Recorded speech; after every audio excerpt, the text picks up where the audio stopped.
Welcome to Subverse, the multiversal Reddit parody channel. All rights to any characters or universes belong to their rightful overlords. Please support the official versions. They've earned it. I spent 20 years waiting for this moment. And now it's finally here. I'm going to let him strike me down. I can feel the hum of his saber through the floor. Funny how a sound that once meant discipline and grace now vibrates like rage in metal. He's breathing through that mask, slow, mechanical, furious, and I can tell he's savoring it. He's wanted this for a long time. So have I, though not for the same reason.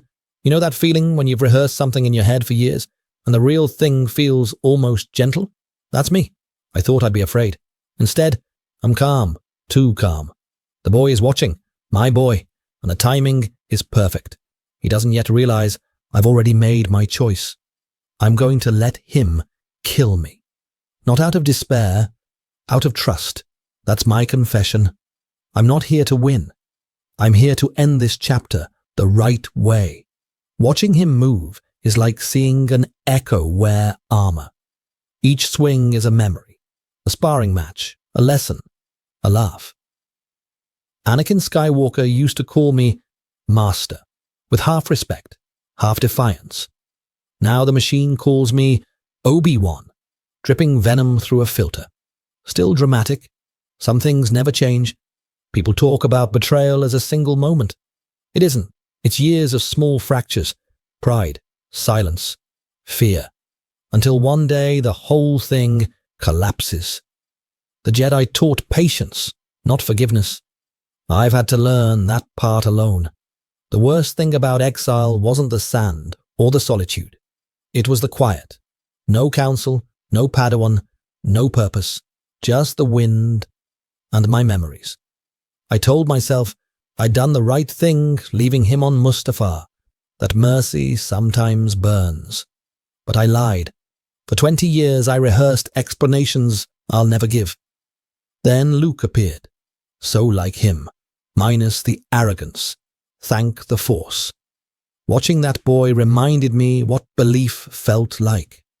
Maybe that's why I stayed alive this long, to remember hope's shape. He's pressing harder now, every strike heavier, desperate. He still fights like the boy who thought feelings were strategy. I'm slower, older, but the Force is steady. I'm not trying to survive. I'm buying time.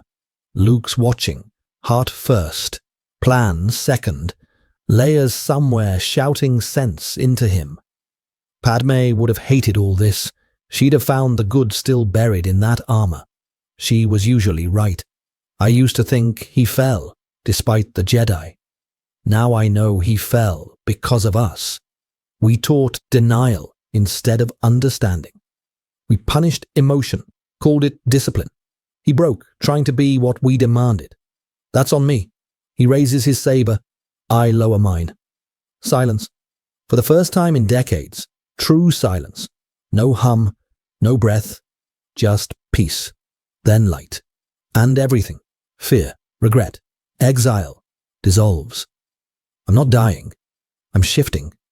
He hesitates, even as the robes fall.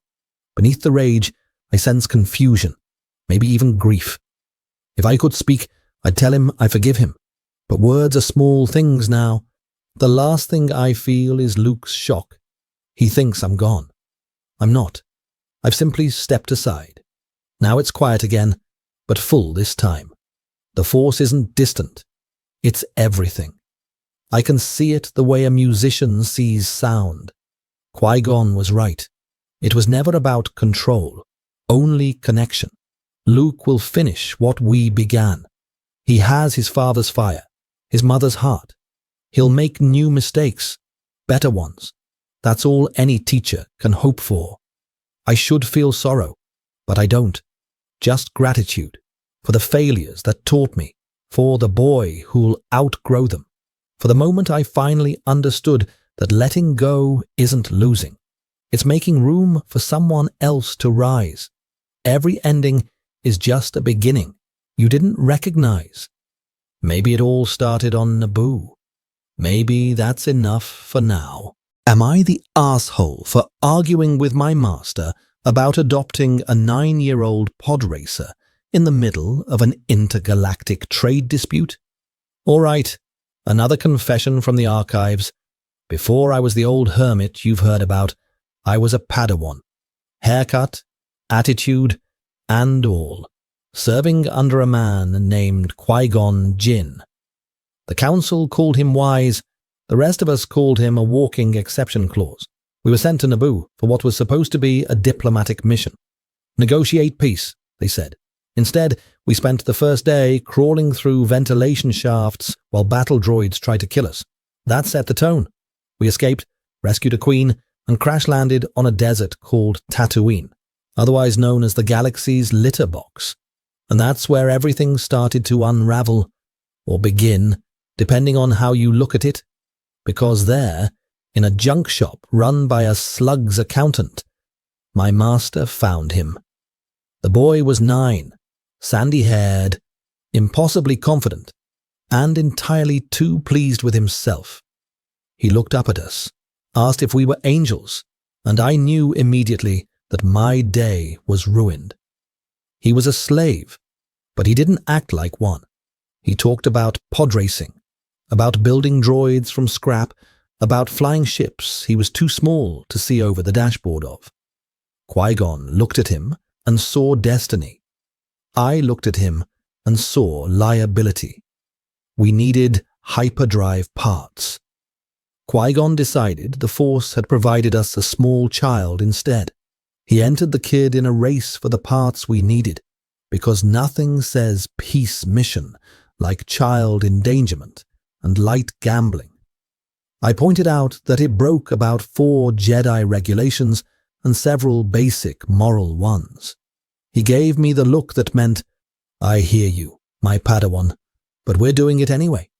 The kid won somehow, and Qui-Gon immediately freed him and announced we were taking him with us. I told him it was madness. He said, he is the chosen one. I said, he's 9. That was our dynamic in a nutshell. Back on Coruscant, the council reacted exactly how I did. Nervous smiles, polite horror, lots of the code forbids. Qui-Gon didn't care. He said he'd train the boy himself. Rules be damned. I watched him argue with Yoda and realized I was witnessing career suicide in real time. Then Naboo happened again, and a Sith appeared, and my master died in my arms after whispering, train the boy, not good job, not I'm proud, just a final instruction that rewired the rest of my life. So I did it, out of duty, grief, and maybe love. The council made me a knight and gave me a child I didn't understand. He smiled at me like I'd hung the moons, and I smiled back like I knew what I was doing. Looking back, I see the comedy of it. 2 disasters passing for destiny. I spent years thinking rules could save us. Qui-Gon thought faith could. Turns out we were both half right and fully wrong. Was I the asshole for arguing with him? Maybe, but I was young, and I thought caution equaled wisdom. I thought following the code meant protecting the galaxy. Instead, all it protected was our pride. The boy grew up, the galaxy burned, and somewhere in that smoke, I started to understand my master. He didn't bring the chosen one home because of prophecy. He did it because the child needed saving, and compassion matters more than approval. It took me a lifetime and a war to see that. If you've read my other ramblings, you know how that story ends. The boy becomes a man, the apprentice becomes the teacher, and somewhere between those 2 points, the whole thing catches fire. But once upon a time, it started with a desert, a broken ship, and a 9-year-old who asked if we were angels. So, Reddit, am I the asshole for arguing with my master about adopting him? Because maybe, just maybe, he was right all along. So yeah, Lesson learned? Probably. Today, I fucked up by chasing a bounty hunter across the galaxy and accidentally ordering an army. I've had plenty of bad weeks in my career, but the one where I uncovered a secret army and helped ignite a galactic war still wins by a landslide. It started with what the Council swore would be routine protection detail. Guard a senator, solve an assassination attempt, keep my apprentice from committing a romantic felony. Simple. Padme Amidala, bright, unflappable, and far too good for our chaos, became the target. My Padawan, Anakin, had been in love with her since puberty, which is why, naturally, he was assigned to bodyguard duty. Because nothing says security like unsupervised forbidden feelings. I pointed this out. Mace Windu stared at me until I stopped talking. So Anakin went off to guard Padme, and I went to chase whoever was trying to kill her. What could possibly go wrong? A poisoned dart led me to a bounty hunter named Jango Fett. He had the polite professionalism of a hitman who invoices on time. I cornered him. We fought.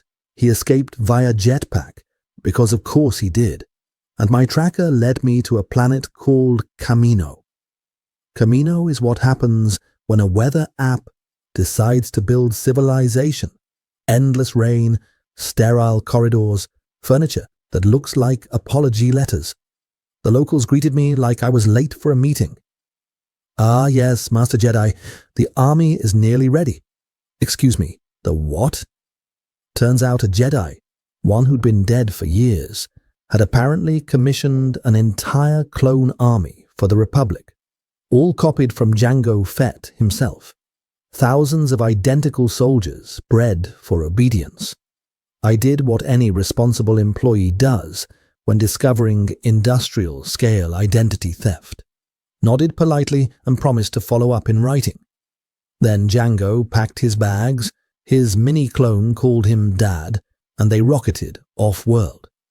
I chased them to Geonosis because I'd clearly lost control of my own plotline. Geonosis, think Mars, but if ants ran HR.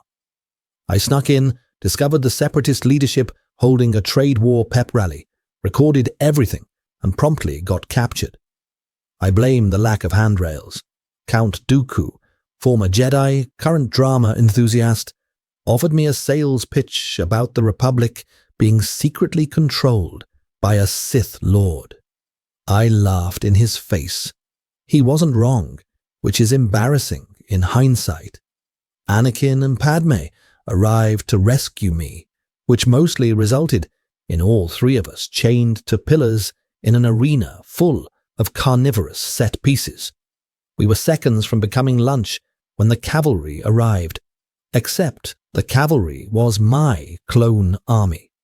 Apparently, the council decided that since I'd found them, I must have approved them, and therefore it was perfectly fine to deploy them. I got credit for ordering the single most ethically questionable purchase in galactic history. Within an hour, I'd been promoted from detective to general. Nothing like getting a new title mid-execution. The battle was chaos, sand, lasers, Yoda leading troops like a very small thunderstorm. Anakin lost part of an arm, Dooku lost part of his patience, and I lost whatever faith I had left in our organizational structure. Afterward, the Chancellor gave a stirring speech about unity and destiny. The Senate cheered, and I stood there thinking, we've just built the galaxy's biggest mistake. The clones marched in perfect rows, faces all the same, eyes too old. I told myself they were necessary. I was wrong. When I brought up the whole unauthorized army situation, the council said they'd look into it, which is Jedi for meditate until it stops being our problem. Anakin, meanwhile, was falling in love and losing sleep. I told him attachments were dangerous. He told me I sounded like a textbook. We were both correct. Looking back, the funny part is how normal it all felt at the time. Another mission, Another crisis solved by creative paperwork. I didn't realize I'd just handed the Republic its own funeral procession. Still, there were moments of pride. The clones called me General with such sincerity that I almost believed I deserved it. Maybe that's the tragedy. We were all trying to do the right thing with the wrong tools. So yeah, today I fucked up by chasing a bounty hunter across the galaxy, discovering an army, and accidentally launching a war. It wasn't malice, just incompetence on a cosmic scale. If you've read my earlier stories, the naive apprentice arguing with his master, you'll see the pattern. Every time I tried to follow the rules, the galaxy rewarded me with chaos. Every time I tried to fix it, I made it worse. The Force must find this hysterical. I should have known the real fire hadn't started yet. So yeah, that's enough for now. I had to destroy the person I loved most. And I'm still not sure if it actually saved anyone. They tell you that time heals everything. It doesn't. It just makes the pain neater, so you can file it away. By the end of the war, I was more scar tissue than man. The Jedi were generals. The Republic was a company in denial. And the Force felt like an inbox I could never clear. Every victory smelled like loss. Anakin hated it. He hated the Council, the secrecy, the endless compromises. He wasn't wrong. He was just loud about it. I thought patience would save him. It turns out patience is only wisdom when you're not waiting for an explosion. We were both running on fumes, me on duty, him on rage. I kept telling myself he'd grow out of it. He didn't. He grew through it. When the Chancellor started collecting emergency powers like trading cards, I tried not to see what was happening. The Council didn't want to see either. We told ourselves we were still defending peace, even as we drafted the war's next phase. Then the assignments changed. I was sent after Grievous, busy work disguised as honor, and Anakin was left on Coruscant, alone, with temptation wearing a politician's smile. The day I left, he was angry. The day I returned, he was gone. I found the temple burning. The smell was unmistakable. Ozone, ash, and betrayal. Bodies everywhere, too many of them small. I kept waiting to wake up. There was security footage. I watched it once. That was enough. When the signal came, go to Mustafar, I almost didn't. But duty is a reflex. Mustafar is a planet made entirely of anger. Lava rivers, sky like a wound. Fitting. He looked almost serene there, standing on the balcony, talking about peace and order, like he'd invented them. His eyes were wrong, but his grin was pure Anakin, half defiant, half pleased with himself. We talked. It sounded like fighting. Then we fought, and it sounded like grief. Lightsabers clash differently when you know the other person's rhythm by heart. Every move he made, I'd taught him. Every counter he used, I'd shown him. It was like dueling your own shadow. He was stronger. I was older. Neither of us was wise. When it ended, he was burning and I was screaming, and the only mercy I could manage was walking away. I told myself it was compassion. Maybe it was cowardice. I can't tell the difference anymore. After that came exile, Tatooine, sand and silence again, only heavier this time. People call it hiding, but it felt more like serving a sentence I'd written myself. I'd wake at night hearing the fire, or his voice calling my name. I'd answer out loud sometimes, because pretending you're not broken is exhausting. Dark humor helps, so does distance. If you laugh about the bureaucracy long enough, you almost forget you helped invent it. The war wasn't my failure. He was, not because he fell, but because I never let him be anything else. I tried to make him the perfect Jedi, when what he needed was permission to be human. That's the part the code never covered. Love. Then the Force gave me another child to watch. Luke. Same eyes, smaller temper. I told myself it was destiny, but it felt more like the universe offering a second draft. I didn't train him to be perfect.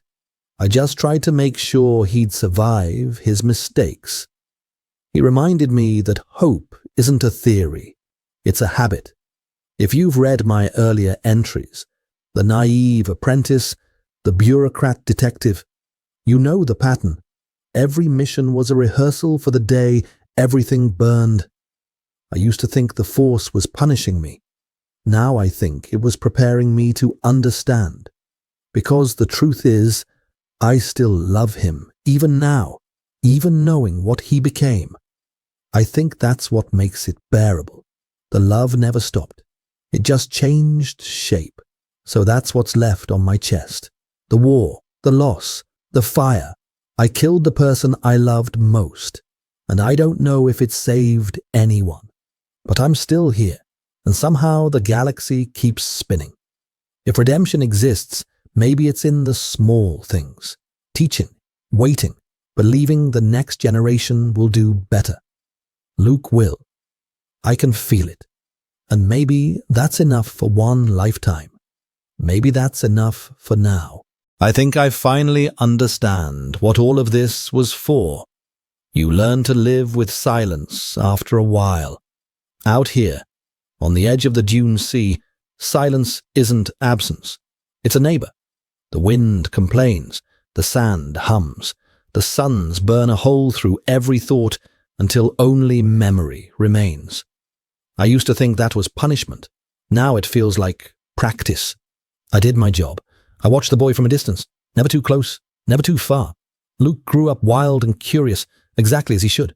I told myself I'd step in only if the galaxy reached for him. And of course, it did. A droid arrived one night, muttering about rebellion and destiny.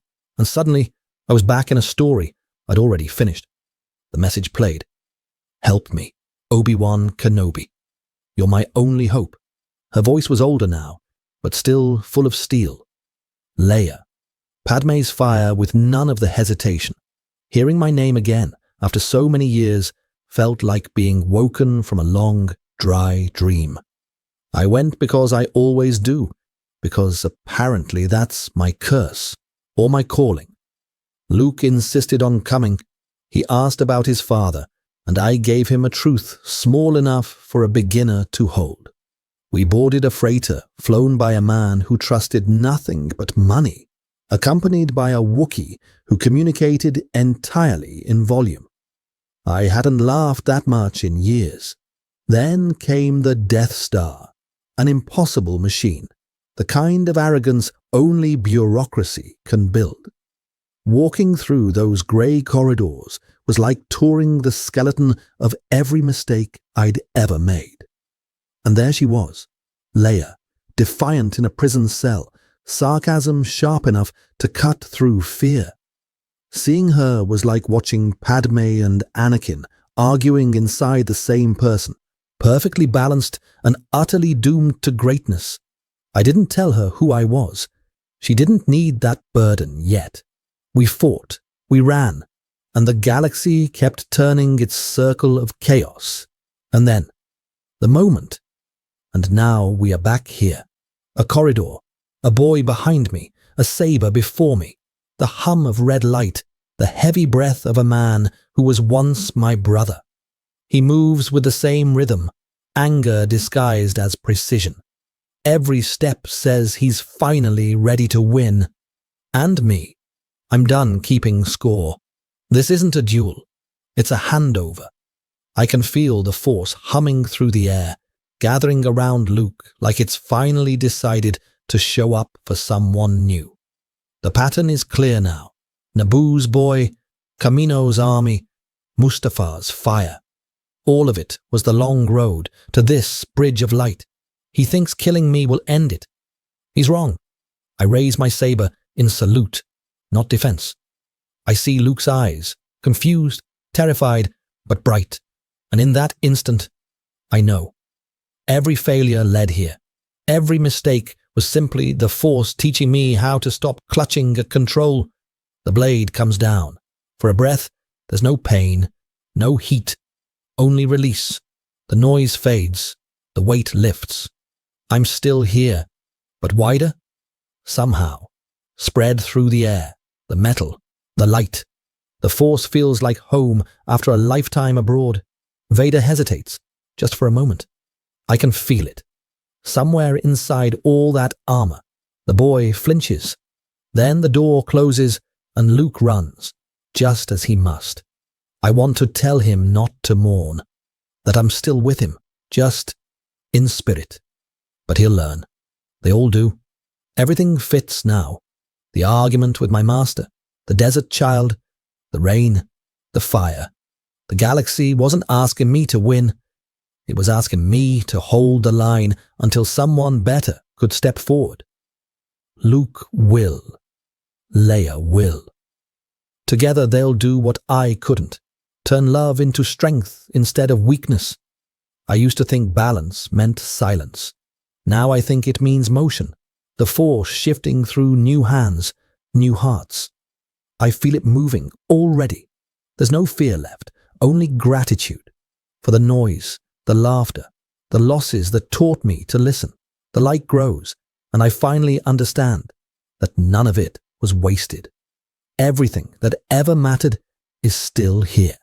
Everything that ever hurt has finally turned into peace. So yeah, Reddit. That's definitely enough. For now. Thank you for visiting the Subverse. If you liked this video, give it a like, subscribe and share it with your nearest universe. For multiple uploads every week, and to make sure you don't miss the next transmission, hit the bell before reality resets. That's enough for now.